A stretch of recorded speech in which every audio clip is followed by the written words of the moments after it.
Mga kuys, bad news. Di ko napansin yung GoPro ko na nakaangat pala yung takip. Pinasok ng tubig.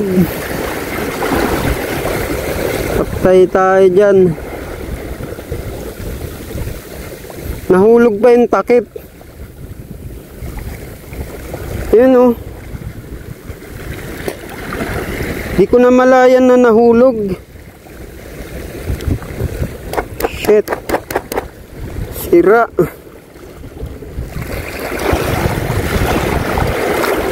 Maayos pa kaya to?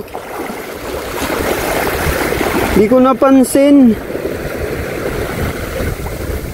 Di ko napansin na ano, bukas yung takip. Hindi siguro naglock ng maayos. Grabe naman kamalasan to.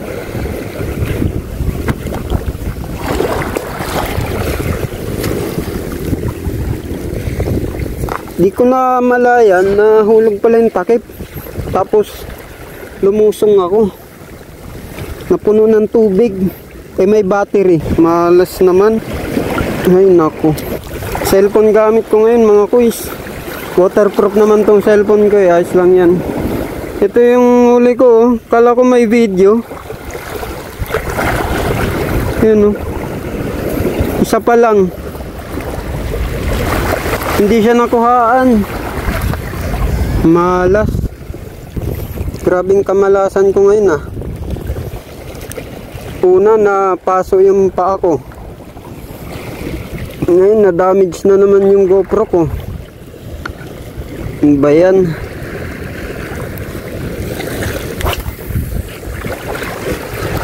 Nasa magkano kaya mga kuys paggawa niyan nung ano? Nung GoPro water damage. Tingin ko sira kasi may battery. Malas.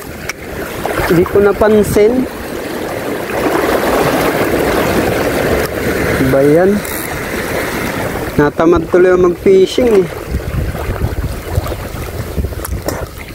Comment nga kayo dyan mga kuys kung may kilala kayo nagre-repair ng GoPro around Cavite or mas malapit, medyo malapit sa Cavite. Kung may kilala kayo, canvas ko kung magkano yung paggawa. Hindi ko napansin. Tinaktak ko siya, ang daming tubig eh. Tapos yung memory card na naagnas. Siguro kanina pa siya pinasok.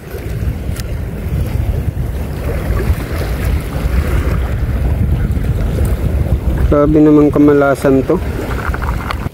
Kakabalik pa nga lang sa fishing, ganito agad nangyari.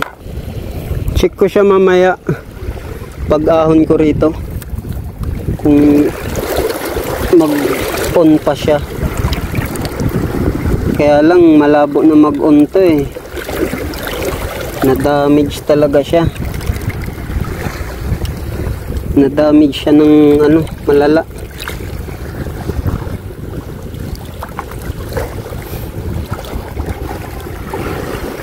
Dapat pala dinala ko yung case.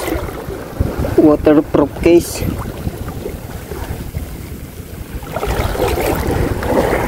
Ay naku.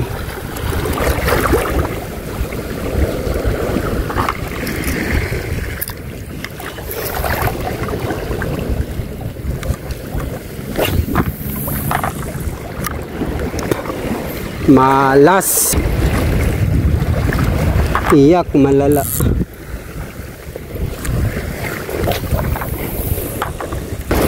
Nagpalit kasi ako ng battery. Di ko na malayan, siguro di ko nalock ng maayos. Hero 8 nga pala mga kuys yung unit ko. Baka may ma-recommend kayong gumagawa.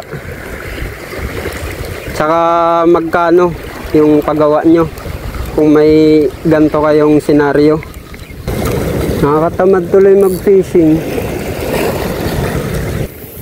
Cellphone gamit ko ngayon mga kuys.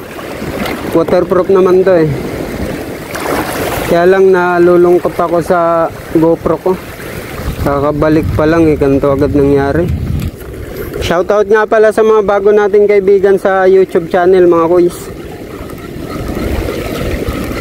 May mga bago tayong kaibigan doon. Minalas ako mga kuys. Na-damage yung GoPro ko. Katangahan. Na-damage sa katangahan. I-check ko doon sa mga batuhan.